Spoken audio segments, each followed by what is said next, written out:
You wake up to the sound of boots, not the familiar shuffle of workers heading to the early shift, but the precise, measured march of authority. Through the thin plastic walls of your HAB unit, you can hear voices, official voices reading from prepared statements. Your stomach drops before your mind fully processes why.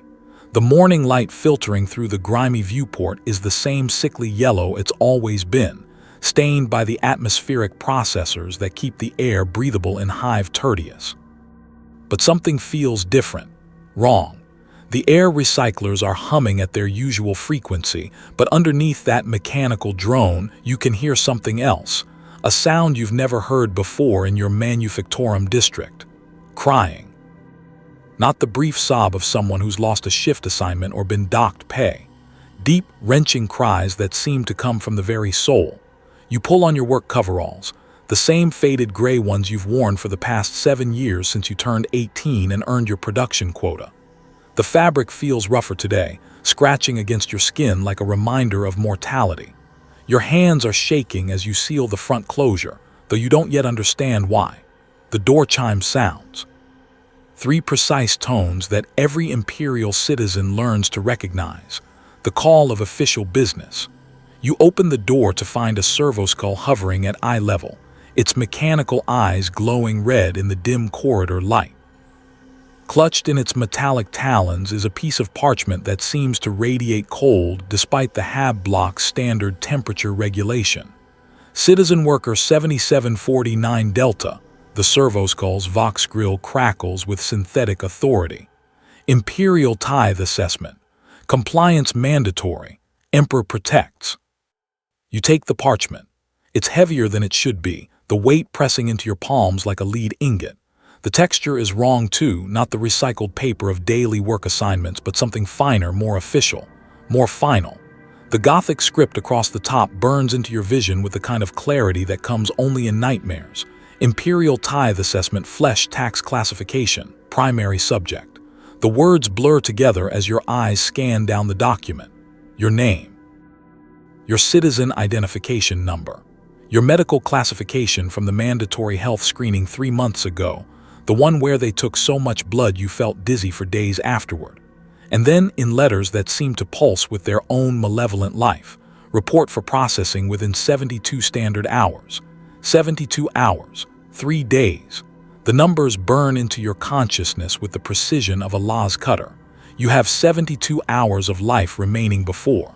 Before what? The document doesn't specify. It doesn't need to. In the depths of your gut, some primal part of your brain that still remembers when humanity fled the long night of old Earth is screaming warnings that your rational mind isn't ready to accept. You step into the corridor, still clutching the parchment, and realize you're not alone. Doors are opening up and down the HAB block's length, revealing neighbors you've worked beside for years. Each holds an identical piece of parchment. Each wears the same expression of dawning horror. Magre from Unit 1247, who's worked the protein vats for 20 years and always shared her extra ration bars with the younger workers. Her weathered hands shake as she reads her own death warrant. The parchment falls from her fingers, but she doesn't notice. She's staring at nothing, her eyes gone blank with shock. Down the corridor, you can see young Tomas, barely 19, just earned his full production quota last month. He's trying to tear his notice in half, his face red with desperate fury. The parchment won't rip. It's been treated with something that makes it stronger than standard issue. They thought of everything. Above you, through the grated floors of the upper levels, you can hear more crying, more shouting, the sound of doors slamming as people try to hide, as if staying inside could somehow change what's written on official Imperial documents. The servoskulls continue their mechanical rounds, delivering notices with the efficiency that only the Imperium can achieve when it comes to cataloging its citizens for consumption. There has to be some mistake, Magre whispers, her voice carrying in the corridor's acoustic design. I've never missed a shift, never failed to meet quota. I've been faithful. I pray to the Emperor every night before sleep cycle. Her words hang in the recycled air like incense smoke, carrying the weight of desperate hope. But even as she speaks them, you can see in her eyes that she knows the truth. The Imperium doesn't make mistakes about things like this. The medical screening, the genetic testing, the psychological profiles they've been building on every citizen since birth, it all led to this moment. You weren't being monitored for your protection. You were being evaluated for your usefulness. A new sound joins the symphony of despair echoing through the hab block, the thunder of boots on metal stairs. Heavy boots, military boots. The sound every Imperial citizen learns to fear, because it means that choice has been removed from the equation. The Adeptus Arbites are coming, their presence transforming official requests into absolute commands. You look down at your parchment again, focusing on the details you missed in your initial shock. Medical classification, prime grade. Age category, optimal harvest window. Genetic markers, suitable for neural processing. The words are clinical, precise, but they describe your body like cuts of meat being evaluated by a butcher. At the bottom of the document, in smaller text, a single line that explains everything and nothing. For the glory of the God Emperor and the preservation of humanity, your service is required. The Emperor protects. The Emperor protects. The phrase you've heard your entire life, carved into every wall, spoken at the beginning of every work shift, whispered in prayers when the darkness of the underhive seemed too close. But as you stand in this corridor, surrounded by your condemned neighbors, the words take on a different meaning. The Emperor protects, but not you. Not any of you. He protects the Imperium, and the Imperium requires your flesh. Somewhere in the distance, you can hear the sound of running footsteps. Someone has decided to flee, though where they think they can go in a hive city of 40 billion souls, you can't imagine. The underhive is controlled by gangs that work with the Arbites when it suits them. The middle hive is a maze of checkpoints and surveillance. The upper hive might as well be another planet for all the access a manufactorum worker has to its gleaming spires. You realize you're still standing in the corridor, holding your notice like a talisman that might somehow change its contents if you stare at it long enough. Around you, your neighbors are beginning to move, some back into their units to hide, others toward the main elevator banks as if they might somehow outrun their fate. The servoskulls hover overhead, their red eyes recording everything for the files that will determine processing efficiency. 71 hours and 43 minutes remaining. The countdown has begun, and with each passing second, the weight of inevitability settles deeper into your bones. You are no longer a citizen worker of the Imperium. You are a resource scheduled for extraction, a number in a vast ledger that calculates the cost of keeping humanity's corpse god animated for one more day. The boots are getting closer. To understand your fate, you must first understand the truth about the Imperium of man.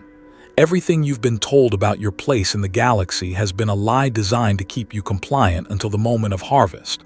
You are not a citizen. You are not even a serf. You are livestock that has been temporarily allowed to breed and labor before processing. The Imperium demands flesh, not metaphorically, not spiritually, but literally. Tons of living human biological material processed and refined into the psychic nutrients that sustain the Golden Throne. Across 1 million worlds, spanning 50,000 years of human expansion, the vast machinery of imperial bureaucracy serves a single, horrifying purpose: to identify, catalog, and consume the human beings necessary to keep their corpse god alive. You've probably wondered why the medical screenings became more frequent over the past year, why the blood samples grew larger, why the genetic testing included psychological evaluations and neural mapping procedures that left you dizzy and disoriented for days afterward. You told yourself it was for your own protection, routine healthcare in a galaxy where a single mutation could mark you as a heretic. But the truth is far simpler and infinitely more terrifying. You are being evaluated like livestock, assessed for the quality of your biological materials and your suitability for conscious processing. The organization responsible for this galactic horror is the Adeptus Biologicus, a subdivision of the administratum that operates with the clinical efficiency that only the Imperium can achieve when human suffering is converted into bureaucratic procedure. Their facilities exist on every major world, their transport networks span the galaxy, and their quotas are as precise as any other imperial tithe. Each world must contribute a percentage of its population annually, not as soldiers, not as workers, but as raw biological material for the Golden Throne's endless hunger. The selection criteria are more complex than you might imagine. Age is a factor. The throne requires subjects in their prime, when neural pathways are fully developed but not yet degraded by time. Health is crucial. Damaged organs reduce processing efficiency. But the most important factor is psychological stability. The Emperor's sustenance requires consciousness, and consciousness must be intact during extraction. The mad, the broken, and the catatonic provide inferior psychic nutrition. Only the sane can properly scream. Your genetic markers played a role in your selection, but not in the way you might think. The Imperium isn't looking for physical perfection, it's looking for neural compatibility. Certain genetic sequences produce brains that interface more efficiently with the Golden Throne's psychic mechanisms.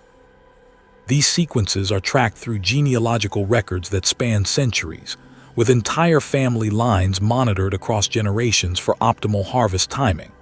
Your great-grandmother's service records, your mother's medical files, your own childhood aptitude tests, all were data points in an algorithm designed to determine when your bloodline would produce the most valuable sacrifice. The mathematics of the flesh tax are staggering in their scope. Conservative estimates suggest that the Golden Throne consumes the processed consciousness of approximately 2 billion human beings annually. This number represents only the primary harvest, the subjects selected for full neural integration. Additional billions are processed for supplementary biological materials, spinal fluid for the throne's mechanical components, neural tissue for the psychic amplifiers, bone marrow for the genetic laboratories that create new servitors to maintain the vast apparatus of consumption. Think about that number for a moment. 2 billion conscious human beings every year for 10,000 years. The Golden Throne has consumed more human lives than have ever existed in the entirety of recorded human history. The screaming masses that power the Astronomican represent a sea of suffering so vast that it defies comprehension, and you are about to join them. But the true horror lies not in the scale of the consumption, but in its necessity. The Imperium has calculated the exact cost of human survival in a galaxy that wants to devour it. The warp storms that would swallow entire systems without the Astronomican's light. The demon incursions that would tear reality apart without the Emperor's psychic barriers. The slow decay of the Golden Throne itself, failing a little more each day despite the constant infusion of human souls. The High Lords of Terra have run the numbers, and the conclusion is always the same. The death of billions is preferable to the extinction of the species. This is the economics of damnation.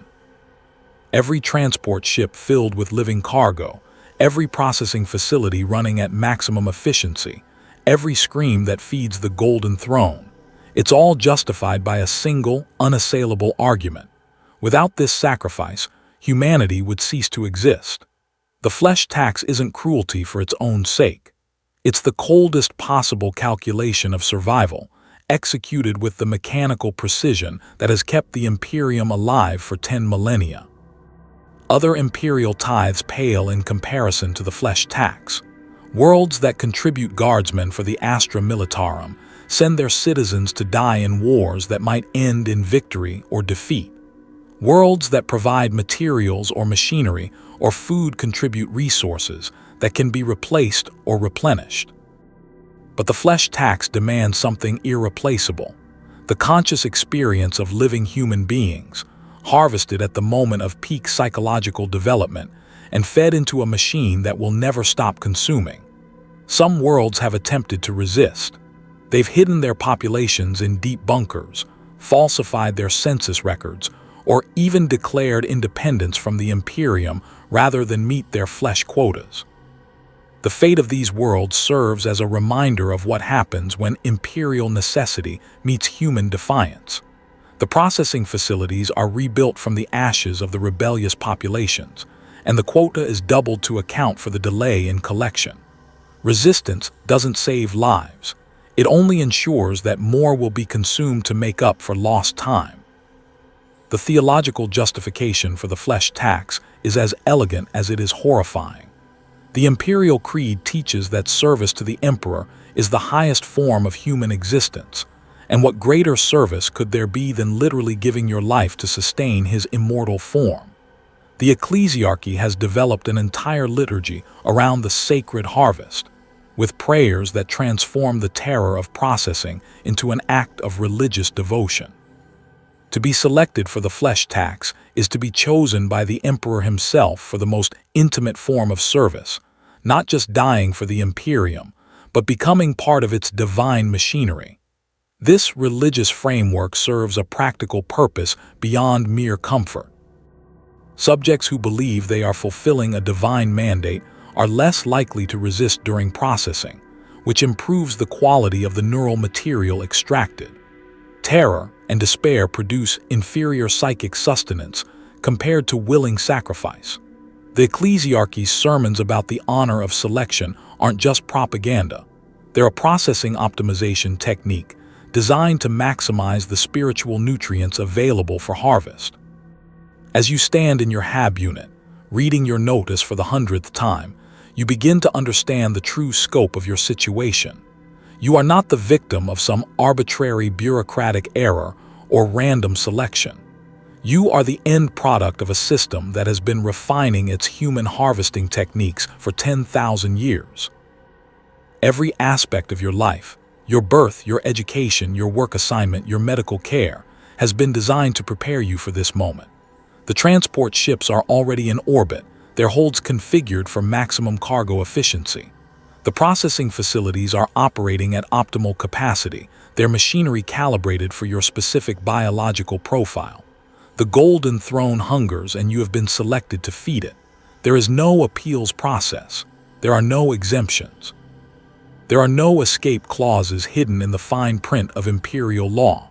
There are only processing schedules, optimized for efficiency and designed to minimize waste.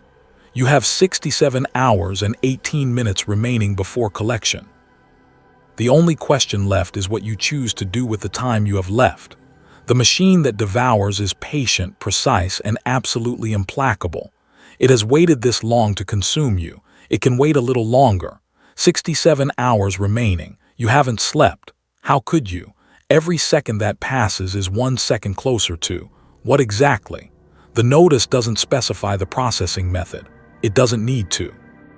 The uncertainty is part of the torture, part of the psychological preparation that optimizes the neural material for harvest. You've tried to maintain some semblance of normalcy, but the HAB block has become a different place in the 18 hours since the notices were delivered. The corridors that once echoed with the familiar sounds of shift changes and daily life now carry the weight of impending doom. Every footstep might be the Arbites coming early. Every mechanical sound might be the transport ships adjusting their orbit for collection. The air recyclers haven't changed their rhythm, but somehow their steady hum now sounds like a countdown timer marking the seconds until your death. Sleep is impossible. When you close your eyes, your mind races through every possible scenario, every desperate plan that might somehow change your fate. You've counted your savings, barely enough for a week's worth of black market rations, certainly not enough to bribe anyone with real authority. You've examined every corner of your HAB unit for hiding places, though you know that the Servoskull's Auspex scanners can detect life signs through meters of solid plasteel. You've even considered the possibility of self-harm, wondering if damaged goods might be rejected by the processing facilities, before remembering that the Imperium wastes nothing, especially not the neural tissue of subjects desperate enough to mutilate themselves. The worst part isn't the fear, it's the isolation. The realization that no one can help you, not your family, not your friends, not even the ecclesiarchy priests who spent your entire life teaching you that faith in the emperor would protect you from harm.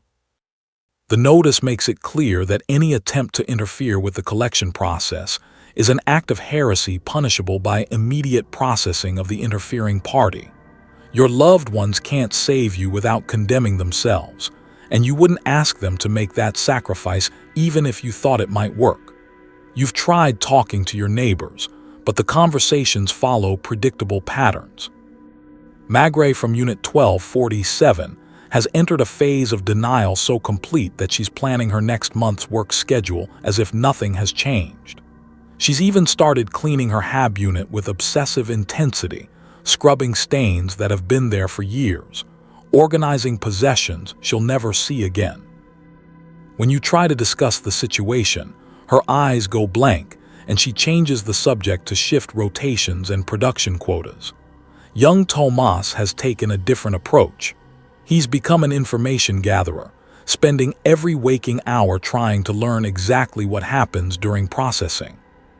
He's talked to maintenance workers who have serviced the processing facilities, bribed dock workers for details about the transport ships, even attempted to access restricted data files through the public terminals in the HAB block's common areas. The information he's gathered is fragmented and contradictory, but certain details have emerged with consistent clarity. The facilities operate around the clock, the screaming can be heard from several levels away, and the processing tables are designed to keep subjects conscious throughout the entire procedure. Others have broken entirely. Unit 1251's occupant, a woman whose name you never learned in 7 years of living in the same corridor, hasn't spoken since receiving her notice. She sits in her doorway, staring at nothing, occasionally making soft keening sounds that echo through the ventilation system. The servoskulls ignore her completely, their programming apparently unconcerned with subjects who have suffered complete psychological collapse before collection. The HAB block's social fabric is disintegrating in real time. Neighbors who have shared meals and work assignments for years now eye each other with suspicion, wondering if there might be some way to trade places, some bureaucratic loophole that could transfer one person's death sentence to another. The rumors spread like infection through the corridors. Stories of people who have successfully appealed their selection, tales of processing facilities that were shut down due to mechanical failures, whispered legends of subjects who escaped during transport and disappeared into the underhive. None of the rumors are true. You know this with the certainty that comes from a lifetime of living under Imperial rule. The Imperium doesn't make mistakes about resource allocation, and it certainly doesn't allow appeals for decisions made at the highest levels of the administratum. But the rumors persist because hope is the last thing that dies, even when hope itself becomes a form of torture. The ecclesiarchy response has been as predictable as it is horrifying. The local priest, a thin, nervous man who served the HAB block for the past 5 years, has begun delivering sermons about the sacred honor of being chosen for the emperor's service. His voice carries through the block's communication system during the evening prayer period, transforming your death sentence into a religious celebration. He speaks of the blessed few who are selected to join the emperor's eternal light, their consciousness merging with the divine will that protects humanity from the darkness of the galaxy. The theological language doesn't change the reality of what's coming, but it adds another layer of psychological pressure. To resist the processing is to resist the emperor's will. To fear the harvest is to demonstrate insufficient faith. The very terror you feel at the thought of conscious extraction becomes evidence of spiritual weakness, proof that you are unworthy of the honor being bestowed upon you. The ecclesiarchy has weaponized guilt into a processing optimization technique. Time moves differently when every second brings you closer to unimaginable suffering. Minutes stretch into hours when you're trying not to think about the processing table. Hours compress into moments when you're desperately trying to remember every good experience of your life before they're stripped away, along with your neural tissue. You find yourself cataloging memories with obsessive detail. The taste of real meat during a festival celebration, the feel of sunlight through the upper hive's transparent aluminum viewing ports, the sound of your mother's voice singing the old songs from Terra before the Imperial Creed replaced them with hymns of service and sacrifice. But the memories feel contaminated now, tainted by the knowledge of how they'll end. Every happy moment becomes tragic when viewed through the lens of its impending destruction. Every person you've loved becomes a source of pain when you realize you'll never see them again, and that they'll have to live with the knowledge of what happened to you long after your consciousness has been dissolved into the psychic soup that powers the Golden Throne. The physical symptoms of extreme stress are becoming impossible to ignore. Your hands shake constantly now, making simple tasks like eating or operating door controls a challenge. Your heart races without warning, sometimes beating so hard you can hear it over the ambient noise of the Hab block's life support systems. Sleep deprivation has left you dizzy and disoriented, but the few times you've managed to doze off, you've been jolted awake by nightmares so vivid that the boundary between sleep and waking has begun to blur.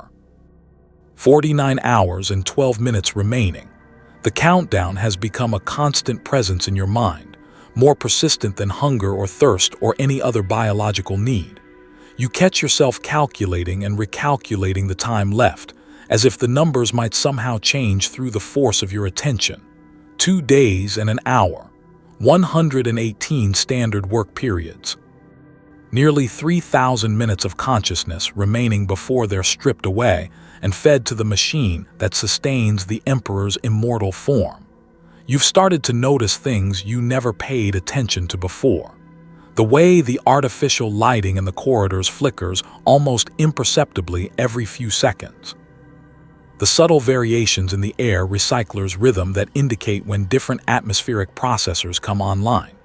The pattern of footsteps from the levels above and below, each set belonging to someone whose life continues on its normal trajectory, while yours approaches its predetermined end.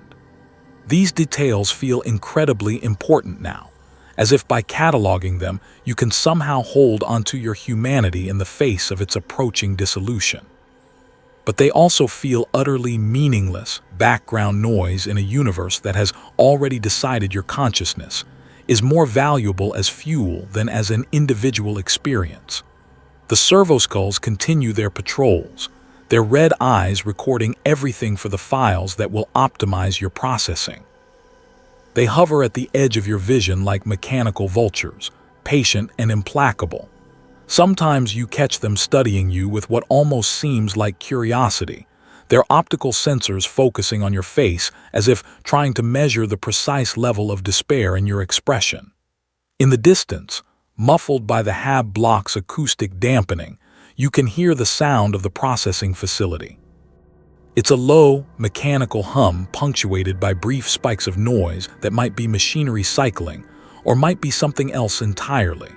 The sound carries through the hive's structure with the persistence of a heartbeat, a reminder that the apparatus of your destruction is already running at optimal efficiency. Tomas has discovered something new. He won't say exactly what, but his expression has changed from desperate hope to horrified understanding. He moves through the corridors like someone walking through a nightmare, his eyes wide with the knowledge of something too terrible to share. When you try to ask him what he's learned, he just shakes his head and whispers, "They keep you awake. They keep you awake the whole time." The implications of those words settle into your consciousness like ice water. Whatever processing involves, whatever they plan to do with your body and mind, they've designed it to be experienced in full conscious awareness. The horror isn't just in dying. It's in being aware of every moment of your systematic destruction, every stage of your conversion from human being to psychic fuel. 47 hours and 36 minutes remaining. You close your eyes and try to imagine what your life might have been like in a different universe, one where the Emperor had never needed to consume the consciousness of his children to survive. But even in your fantasies, you can hear the mechanical humming of the processing facility, patient and inexorable as death itself. The waiting is almost over. The Adeptus Arbites arrive at 600 hours, exactly as scheduled.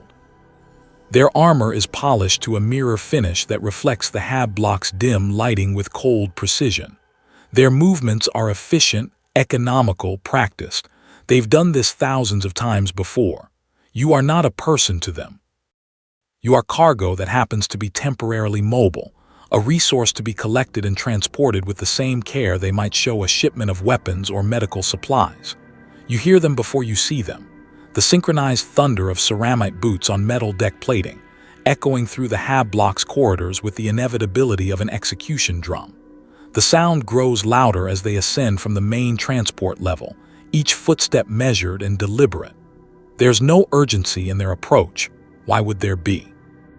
You have nowhere to run, no way to resist, no options except compliance with the Imperial will. Through your hab unit's thin walls, you can hear doors opening throughout the block. Not the gentle chime of visitors, but the harsh mechanical sound of override codes being activated. The Arbites don't need permission to enter Imperial citizens' homes when they're collecting resources for the Emperor's service. Your door is no longer your door. It's an obstacle between the Imperium and its property. You're sitting on the edge of your sleeping alcove when they arrive at your unit, still wearing the same work coveralls you put on 3 days ago when this nightmare began. The fabric clings to your skin with the sweat of fear and sleeplessness, but somehow getting dressed for collection seems important. A final act of human dignity before you're reduced to biological material awaiting processing. The door override activates with a sharp click, and 3 figures in black carapace armor enter your hab unit without ceremony. Their faces are hidden behind skull motif helmets, their expressions unreadable behind crimson optical lenses. The leader carries a data slate that glows with the same cold light as their equipment, displaying what you assume is your processing order and transport assignment. Citizen Worker 7749 Delta.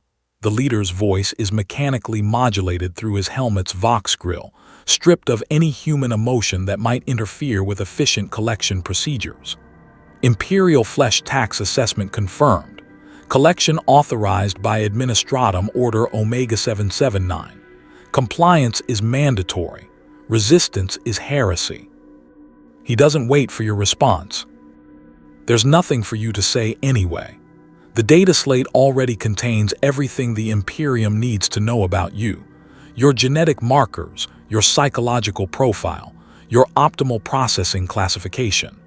Your thoughts and feelings about the situation are irrelevant data points that won't affect the outcome.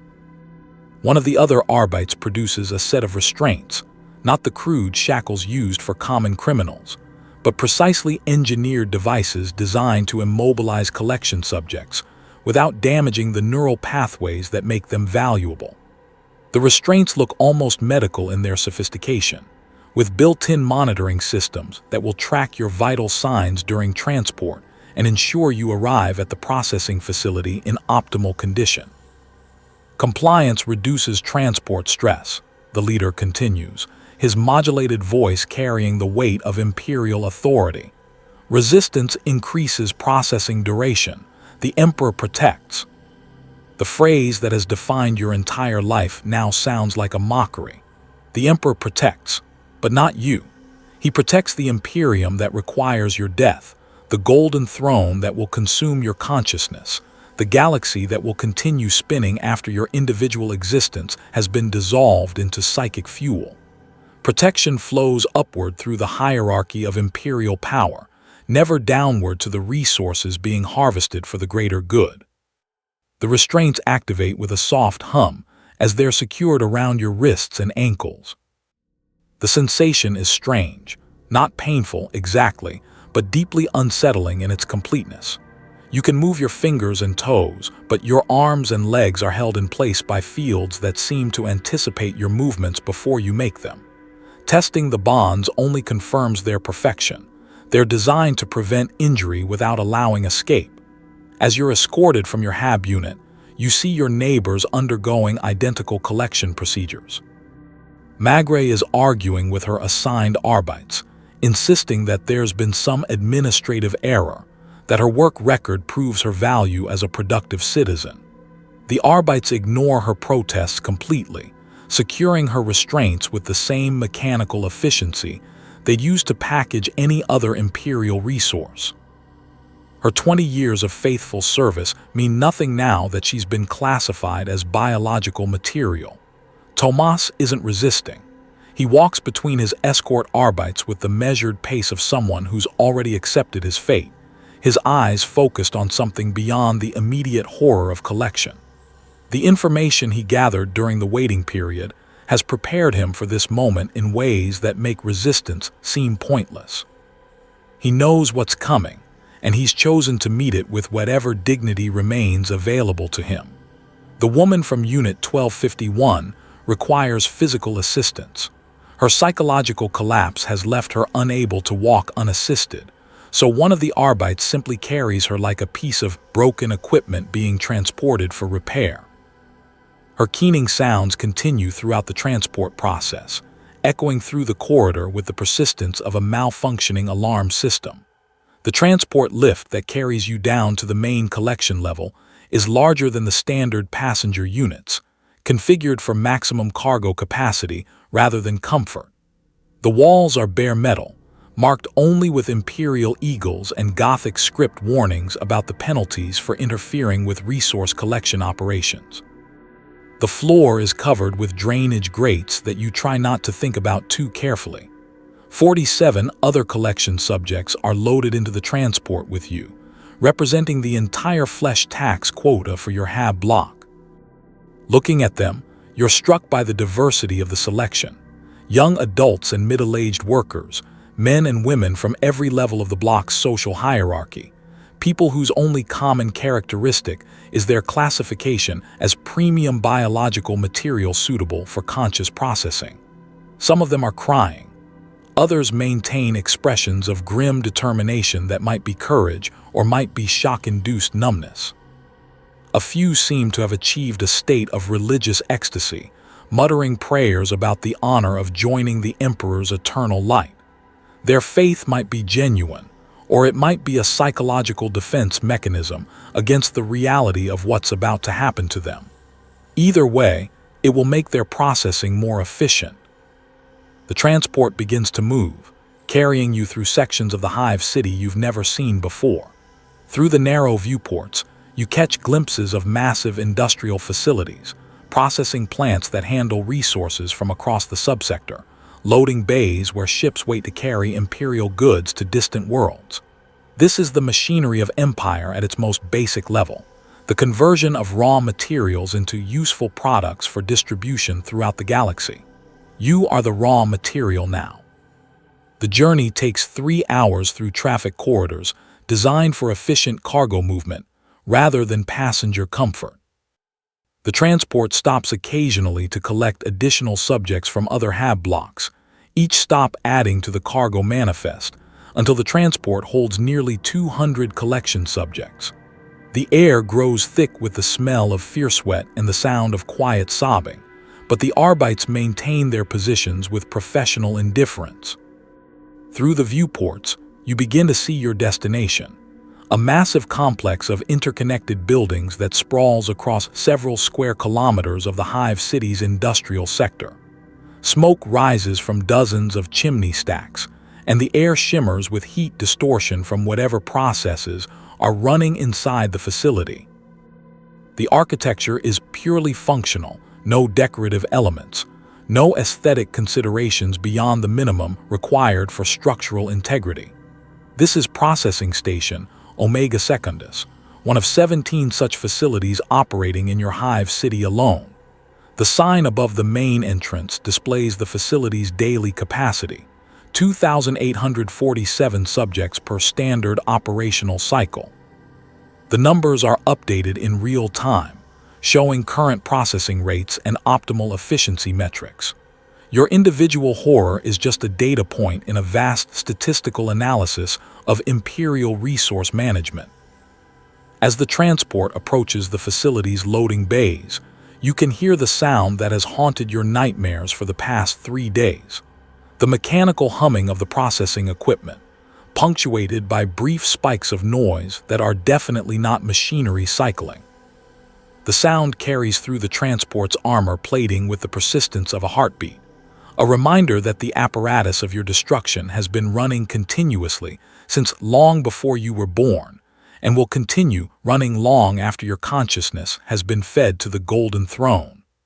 The loading bay doors open to reveal a reception area designed with the same clinical efficiency as the transport. Servoskulls hover overhead, their optical sensors recording everything for the files that track processing optimization. Tech adepts in red robes monitor control stations that display vital signs and psychological stress levels for each incoming subject. Everything is measured, cataloged, optimized for maximum extraction efficiency. "Welcome to Processing Station Omega Secundus," announces a vox-amplified voice that seems to come from everywhere and nowhere.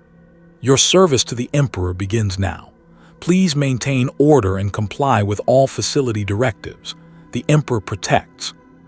Through the facility's transparent aluminum windows, you can see the processing chambers, rows of surgical tables equipped with restraint systems and monitoring equipment that defies easy description. The tables are occupied, and they never seem to empty. The subjects strapped to them are conscious, their eyes wide with an awareness that will be preserved throughout their systematic destruction. You have arrived at the place where you will die. But death, you're beginning to understand, is not the end of your service to the Imperium.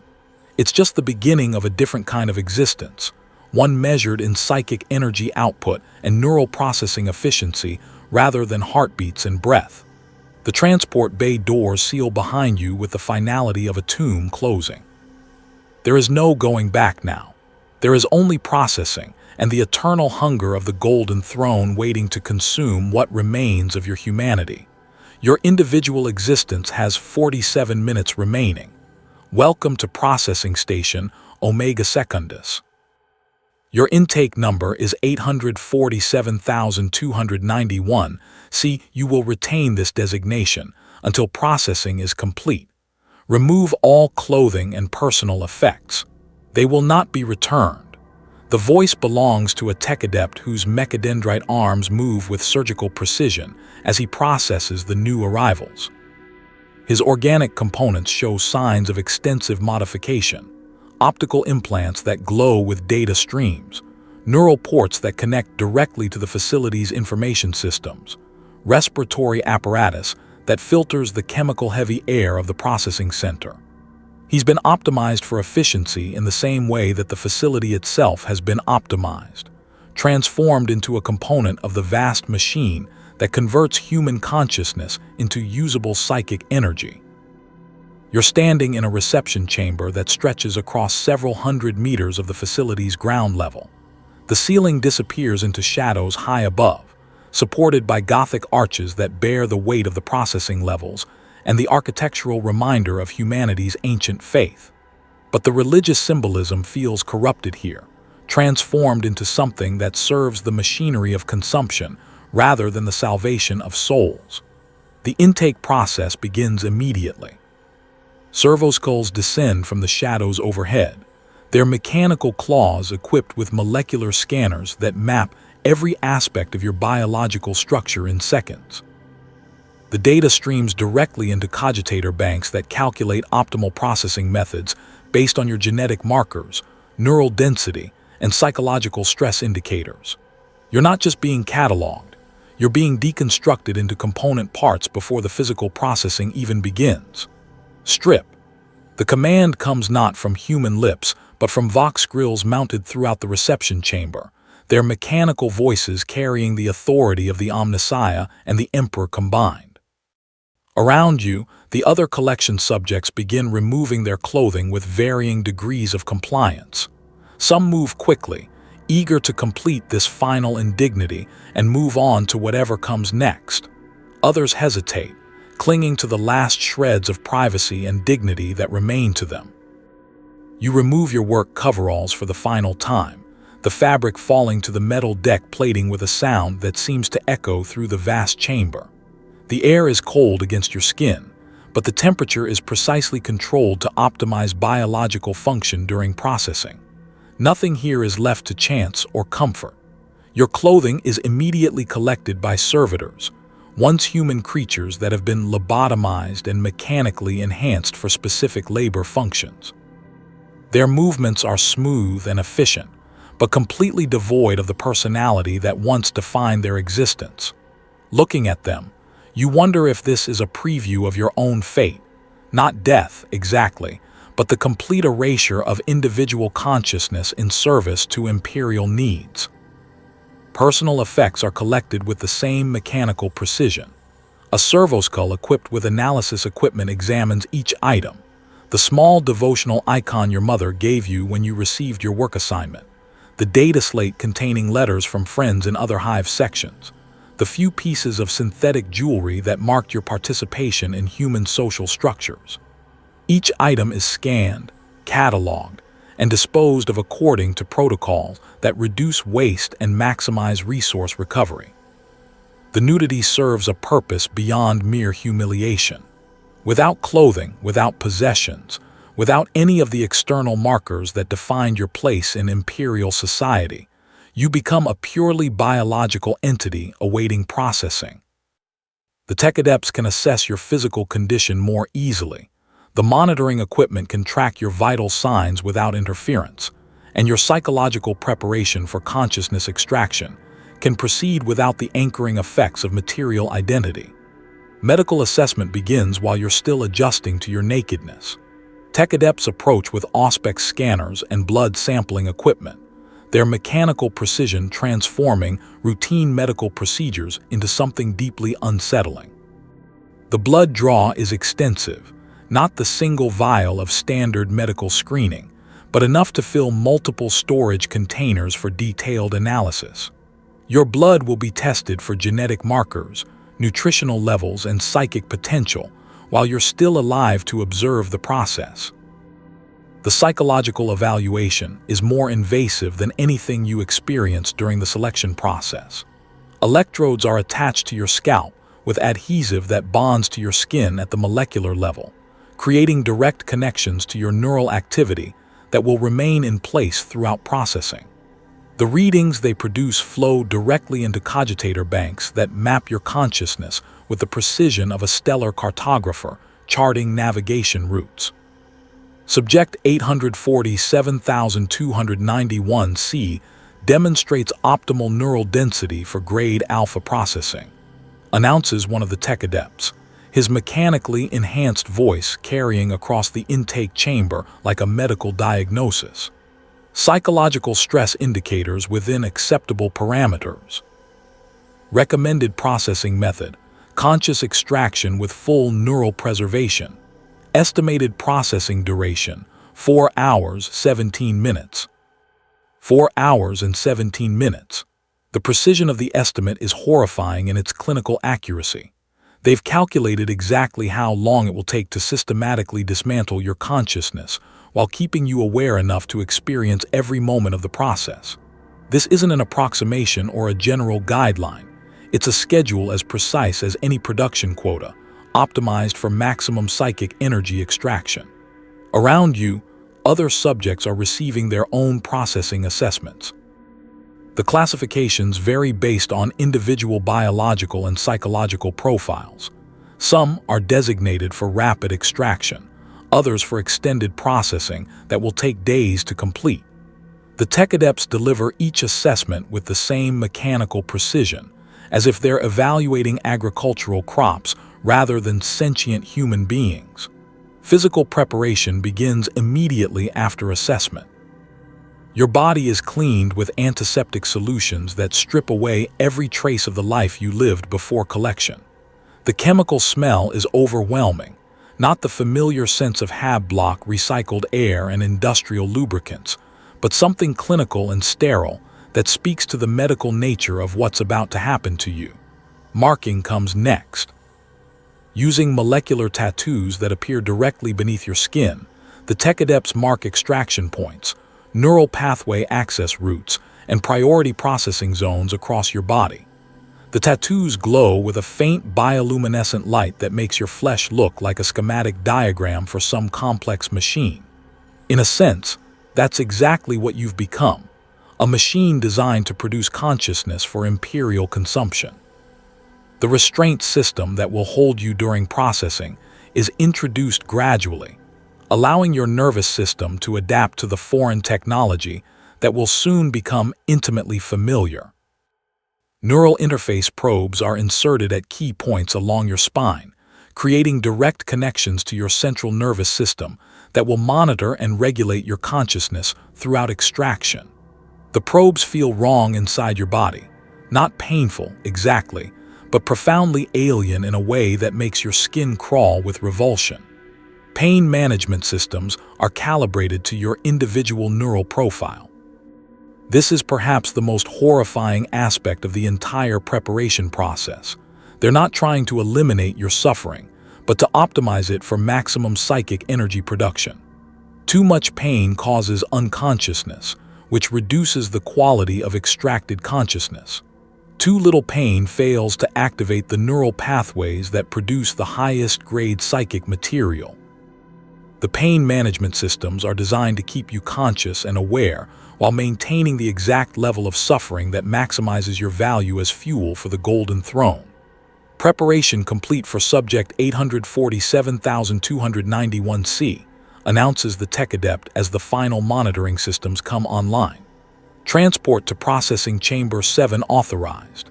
Estimated completion time, 14 hours, 37 minutes standard. 14 hours. The number hits you like a physical blow. Not 4 hours as originally estimated, but nearly 15 hours of conscious extraction. Your individual biological profile has qualified you for extended processing, the most thorough and comprehensive consciousness harvesting available to Imperial science. As you're moved from the preparation chamber toward the processing levels, you pass through observation windows that provide glimpses into other processing chambers. The subjects strapped to the tables are awake, their eyes wide with an awareness that has been preserved throughout procedures you can barely comprehend. Some have been processing for hours, their bodies systematically dismantled, while their consciousness remains intact to experience every moment of systematic destruction. The neural interface probes in your spine activate as you approach Processing Chamber 7, flooding your consciousness with data about your upcoming extraction. The information arrives directly in your mind without passing through your normal sensory systems.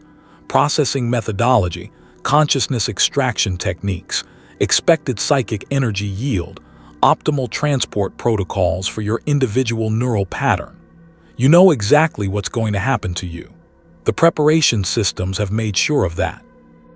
They want you to understand every aspect of your destruction before it begins, because consciousness that comprehends its own dissolution produces higher quality psychic energy than consciousness that dies in ignorance.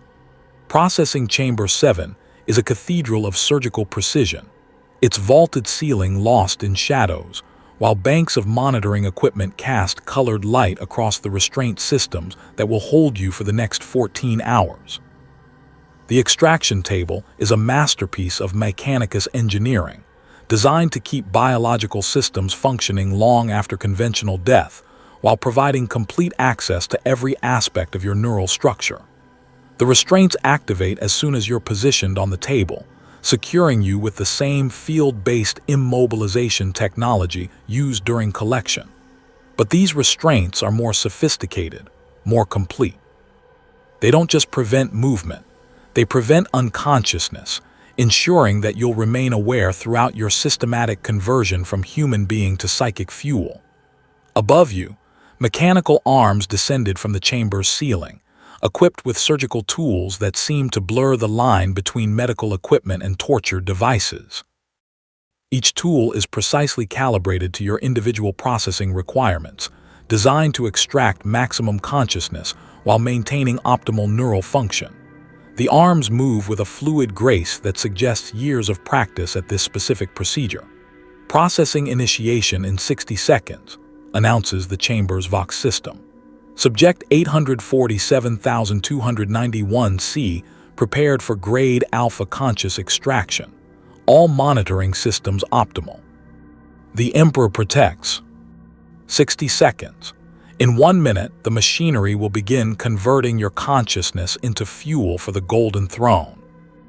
Everything you've ever been, every thought you've ever had, every dream and fear and hope that defined your individual existence, all of it will be systematically extracted and fed into the vast psychic mechanism that keeps the corpse god of humanity alive for another day. The countdown begins. 59, 58, 57. You are awake. You will remain awake. The Emperor requires your consciousness to be intact during extraction, and the servants of the Omnissiah have perfected the technology to ensure your awareness never fails. The processing begins. Warning: this section contains content that explores extreme psychological horror within the context of the Warhammer 40K universe. Reader discretion is advised. You are awake. You will remain awake. The Emperor's servants require your consciousness to be intact during extraction, and 10,000 years of technological development have perfected the methods to ensure your awareness never fails, no matter what happens to your physical form. The mechanical arms descend from the chamber's ceiling with the precision of a master surgeon and the inevitability of death itself. Each movement is calculated, measured, optimized for maximum consciousness extraction, while maintaining the neural pathways that make you valuable as psychic fuel. The tools they carry gleam with the cold light of the chamber's illumination systems, their surfaces etched with Gothic prayers that transform surgical instruments into holy relics of the Omnissiah. The first incision is almost gentle, a thin line drawn across your forehead with a molecular blade that parts flesh and bone without the crude trauma of conventional surgery. You feel everything: the pressure of the blade against your skull, the sensation of cranial bone parting like soft clay, the exposure of neural tissue to the chamber's precisely controlled atmosphere. The pain is immediate and absolute, but the neural interface probes in your spine regulate your nervous system to prevent unconsciousness. Neural access achieved, announces the tech adept monitoring your extraction. His mechanical voice carries across the chamber with clinical satisfaction. Cerebral cortex exposed. Consciousness levels optimal. Beginning primary extraction sequence. The primary extraction involves the insertion of microscopic filaments directly into your brain tissue, each one designed to interface with individual neurons and extract the electrical patterns that define your thoughts, memories, and identity. You can feel them threading through your consciousness like foreign objects invading the most private spaces of your mind. The sensation is indescribable, not pain exactly, but a profound wrongness that makes every aspect of your being recoil in horror. But recoiling is impossible. The restraint fields hold your body motionless, while the neural interface probes prevent your mind from retreating into unconsciousness or madness. You are forced to experience every moment of the extraction with complete awareness, your consciousness preserved in crystal clarity while it's systematically harvested for Imperial use. The filaments begin their work, each one extracting specific neural patterns and uploading them to cogitator banks that will process your consciousness for transport to Terra. You can feel your memories being copied, examined, and prepared for integration into the vast psychic network that powers the Golden Throne. Your first day of work at the Manufactorum, your mother's face, the taste of real meat during a festival celebration. Each memory is extracted with surgical precision, leaving the original neural pathways intact while creating perfect copies for Imperial consumption. Memory extraction 37% complete, reports the tech adept. Emotional resonance patterns within optimal parameters. Psychic energy yield exceeding projected levels. The subject's consciousness is particularly rich in experiential data. Particularly rich. The phrase carries a horrible pride. You've been judged as premium quality raw material, your consciousness more valuable than most for the purpose of sustaining the Emperor's immortal form. The tech adept's mechanical satisfaction at your superior suffering adds another layer of horror to the already unthinkable process of having your mind systematically harvested while you watch. The extraction process reveals the true sophistication of Imperial consciousness harvesting technology. They're not simply killing you and collecting whatever psychic energy remains. They're carefully disassembling your consciousness layer by layer, preserving each component for specific use in the Golden Throne's vast psychic apparatus.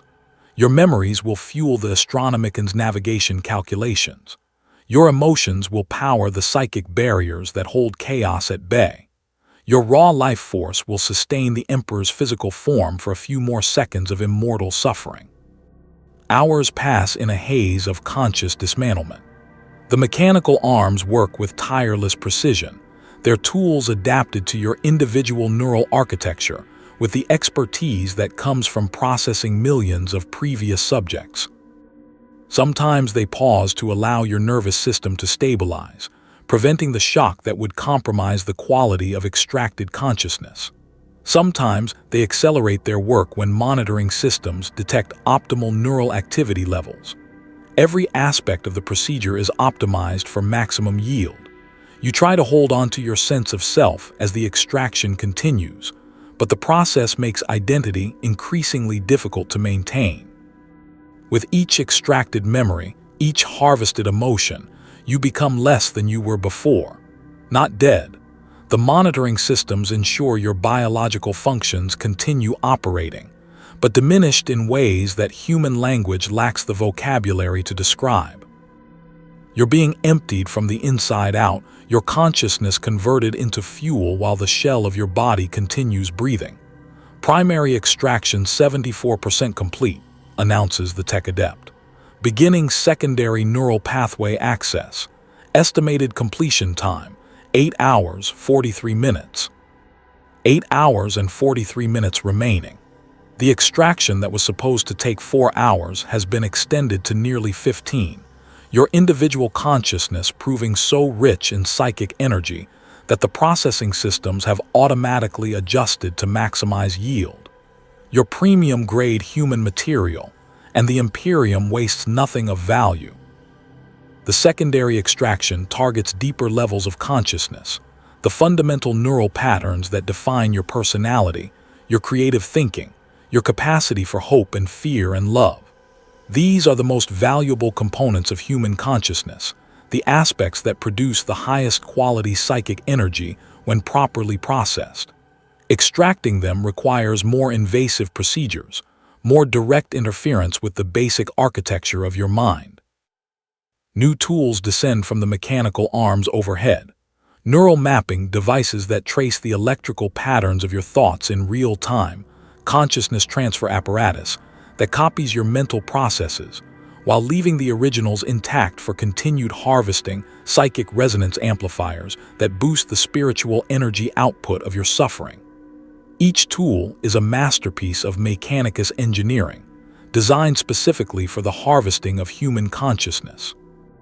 You can feel your personality dissolving as the secondary extraction progresses.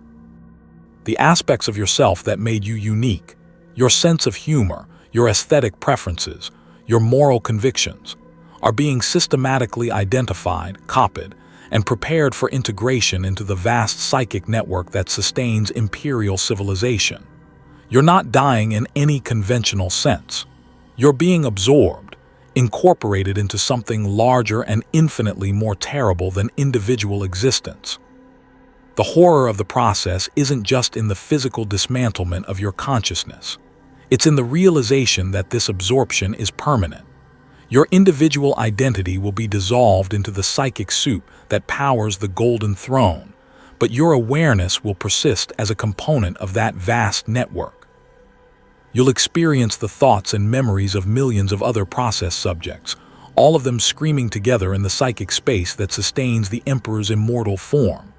Secondary extraction complete, reports the tech adept as the mechanical arms pause in their work. Beginning tertiary consciousness harvesting, this phase will extract the subject's fundamental life force and prepare it for transport to Terra.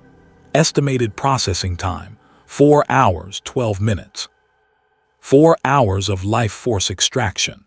The final phase of processing, where whatever remains of your essential self after memory and personality harvesting will be converted into pure psychic energy for immediate transport to the Golden Throne. This is the phase that finally kills the body while preserving the consciousness for eternal service. The tertiary extraction involves direct connection to your soul, not a metaphorical concept, but the actual psychic substance that defines your existence as a sentient being. The tools that accomplish this connection are beyond your understanding, artifacts of mechanicus technology that blur the line between science and sorcery. They reach into aspects of your being that shouldn't be accessible to physical manipulation, extracting the very essence that makes you more than biological machinery. The pain of soul extraction transcends physical sensation entirely. You're being torn apart at levels of existence that your nervous system was never designed to comprehend. Your fundamental self dissected with the same clinical precision that was applied to your memories and personality.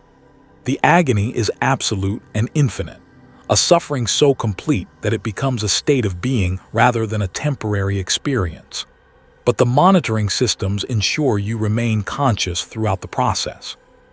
You feel your soul being harvested, processed, and prepared for transport across the galaxy to Terra, where it will join the endless screaming that powers the Astronomican. Your individual suffering becomes part of the vast chorus of agony that lights humanity's path through the warp, a single voice in a choir of trillions singing the song of imperial survival. Tertiary extraction 78% complete, announces the tech adept. Soul resonance patterns optimal. Psychic energy yield exceeds all projections.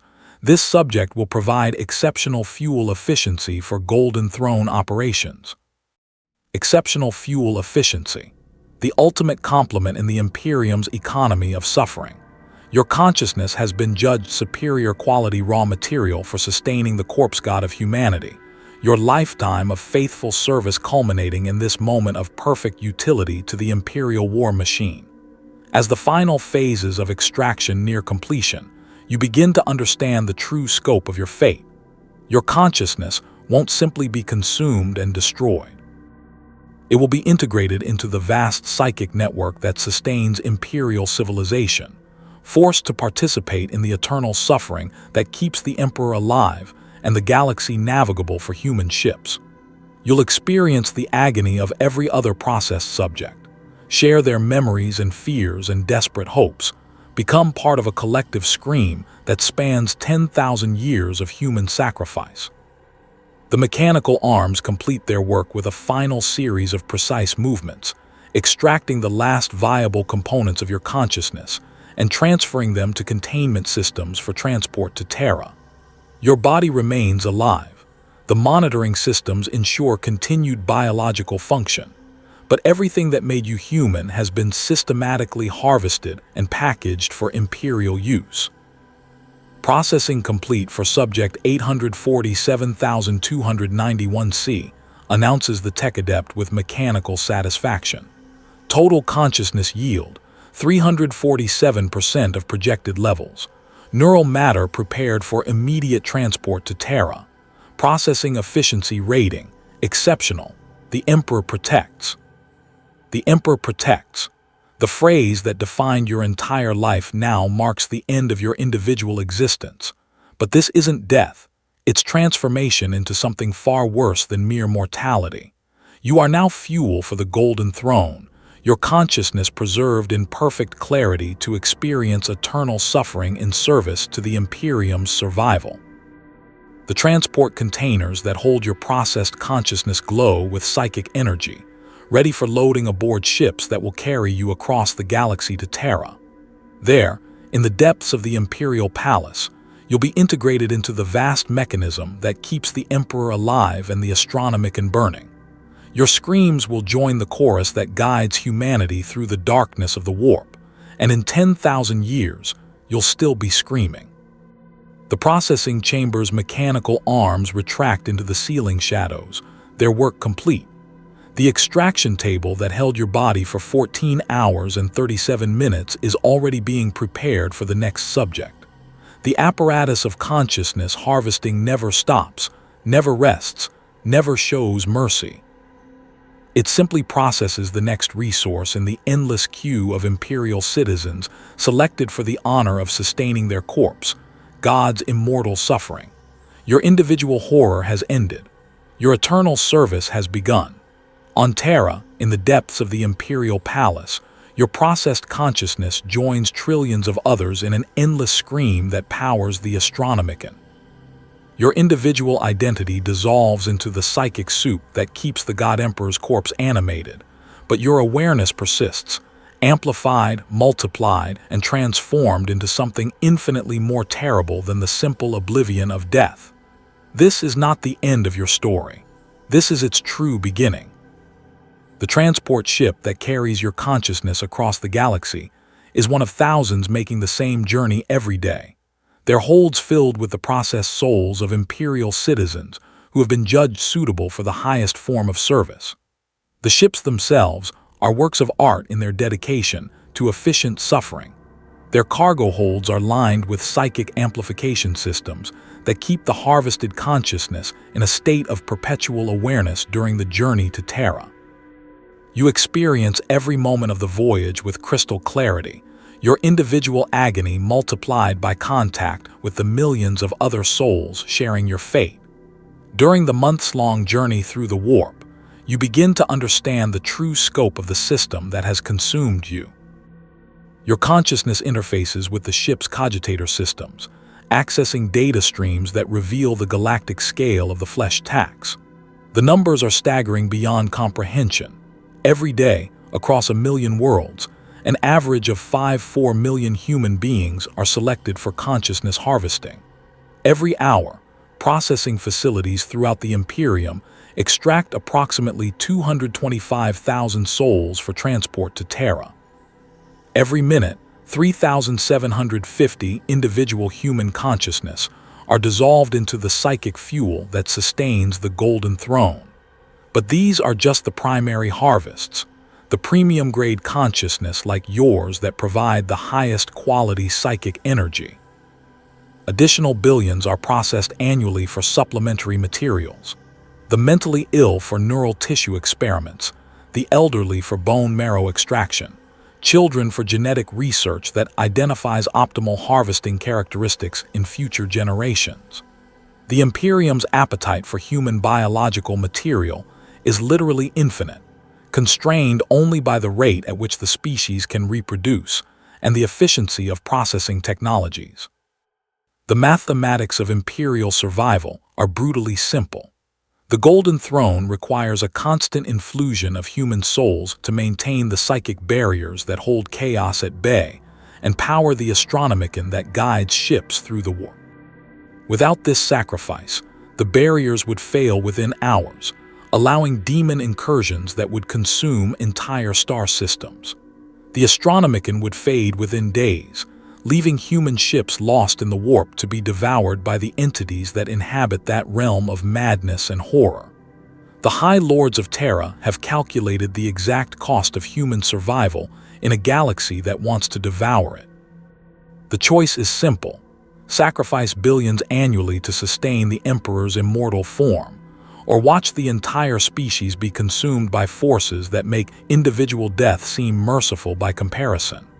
Every processing facility, every transport ship, every scream that feeds the Golden Throne represents humanity's collective decision to survive at any cost. Your consciousness arrives at Terra after a journey that spans months but feels like centuries.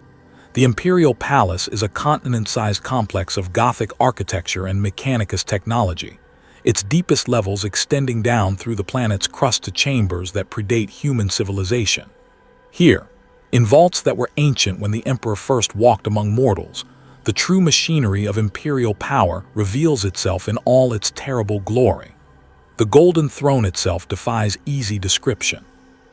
It's simultaneously a life support system, a psychic amplifier, a warp navigation beacon, and a prison designed to contain the most powerful psychic entity in human history. The Emperor's physical form, what remains of it after 10,000 years of barely sustained existence, is integrated into machinery that spans entire city blocks. His consciousness, once capable of conquering worlds through force of will alone, now requires constant infusion of human souls to maintain even the most basic cognitive functions. This is where your processed consciousness is delivered, into the vast psychic network that surrounds the Golden Throne like a spiritual atmosphere. The integration process is immediate and absolute. Your individual awareness merges with the collective consciousness of trillions of other processed souls, all of them screaming together in harmonies of agony that power the Emperor's immortal existence. But integration doesn't mean extinction. Your consciousness remains distinct within the collective, experiencing not only your own continued suffering, but also the suffering of every other soul that has been fed to the Golden Throne over the past 10 millennia. You share the memories of a farmer from Cadia who was processed during the Gothic War, the fears of a tech priest from Mars who was harvested for his superior neural density, the desperate love of a mother from Ultramar who died screaming her children's names into the psychic void. The experience is overwhelming in its totality. You are yourself, but you are also everyone else who has ever been consumed by the throne's hunger.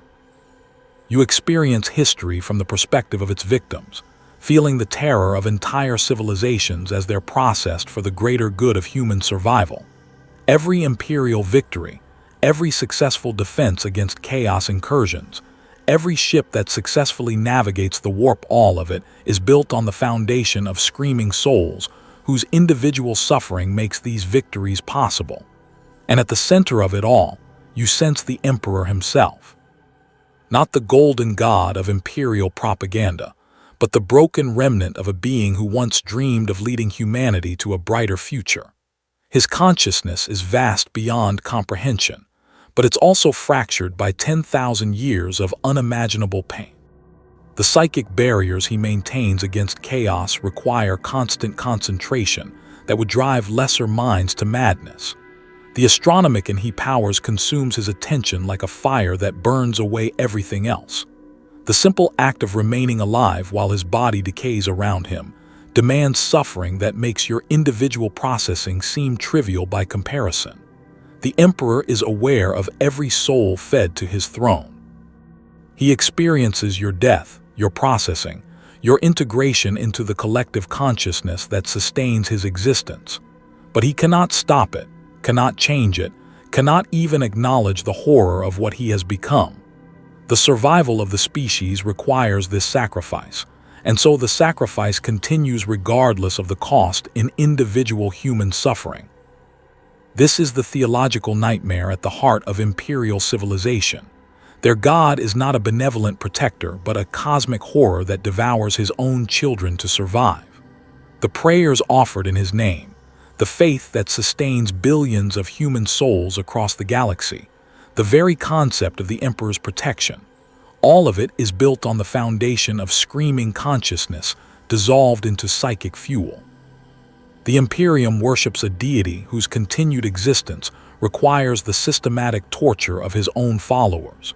You begin to understand why resistance to the flesh tax is classified as heresy of the highest order. It's not because the Imperium values obedience over individual life.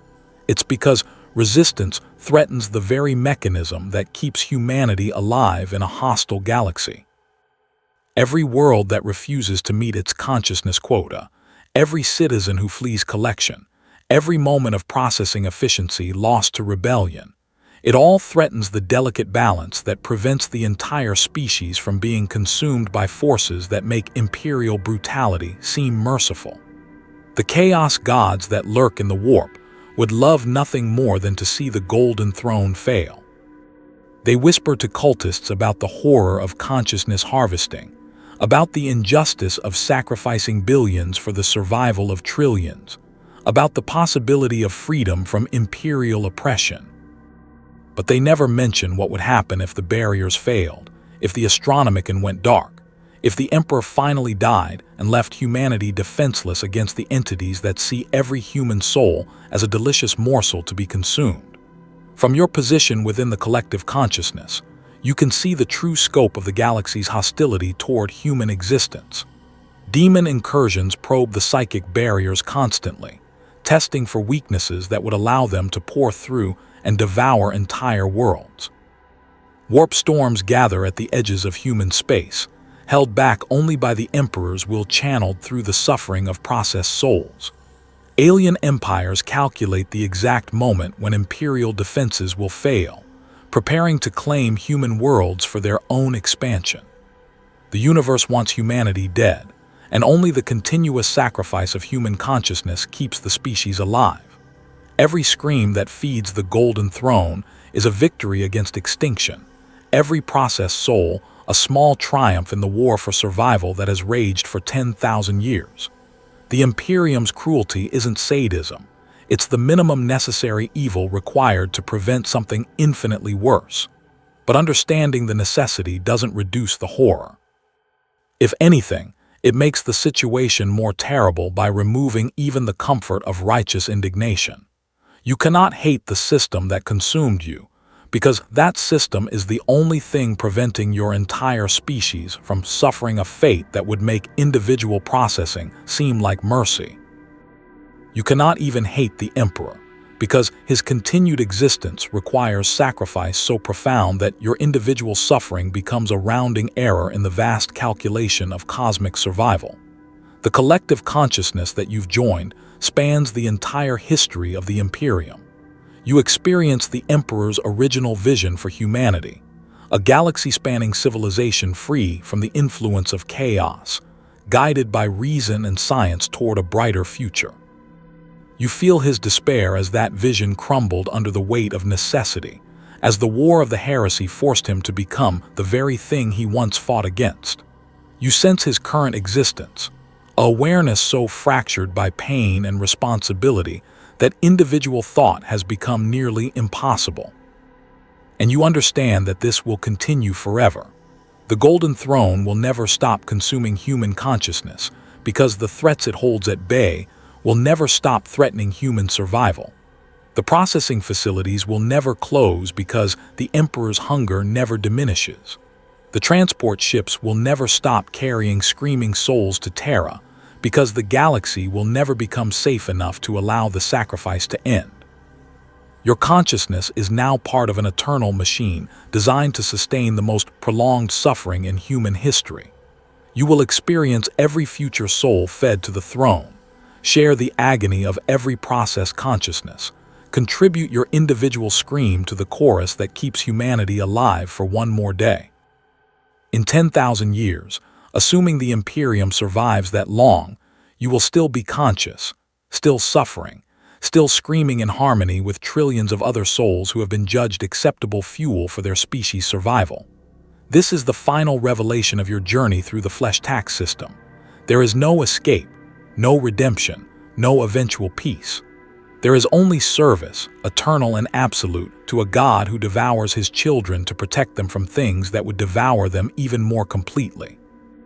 Your individual horror has become part of the cosmic horror that defines human existence in the 41st millennium, not evil for its own sake, but necessity so terrible that it transcends conventional morality entirely.